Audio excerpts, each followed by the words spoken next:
Lorsque les pouvoirs publics ont décidé d'encourager l'accession à la propriété, l'ANIL a été créée. Il s'agissait de permettre aux accédants modestes de faire leur opération dans les plus grandes conditions de sécurité. Donc à l'origine, c'était bien focalisé sur ce qu'était accession à la propriété, et vite, ça s'est élargi à l'ensemble des questions relatives au logement.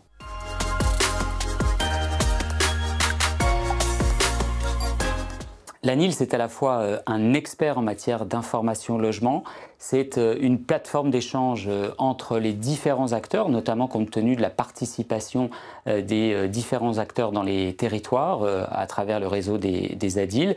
C'est une capacité d'expertise sur les évolutions à la fois législatives et réglementaires en matière d'habitat et de logement.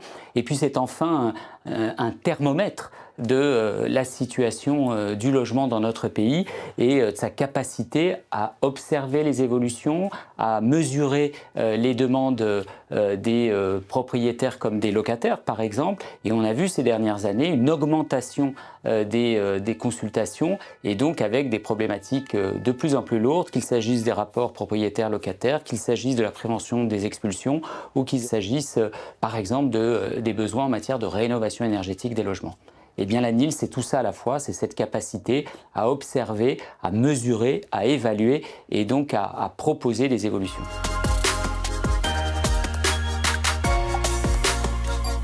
Nous sommes un centre de ressources.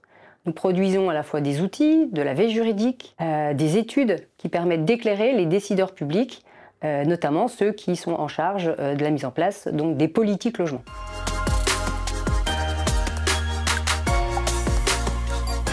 En matière de développement et de pérennité du réseau des ADIL, l'ANIL a bien entendu un rôle important, à la fois pour susciter et accompagner la création de nouvelles ADIL, ensuite pour animer le réseau de manière très adaptable puisque les missions des ADIL ont évolué au fil du temps, en même temps pour être la représentation du réseau au niveau national, pour assurer le lien, dans un sens comme dans l'autre, entre les ADIL et notamment le ministère et les autres partenaires nationaux.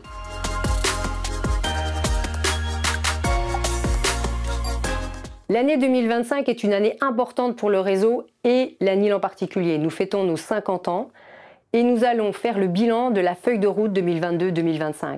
Mais c'est important également de se projeter dans l'avenir. Nous allons dessiner notre prochaine feuille de route pour les 5 ans à venir.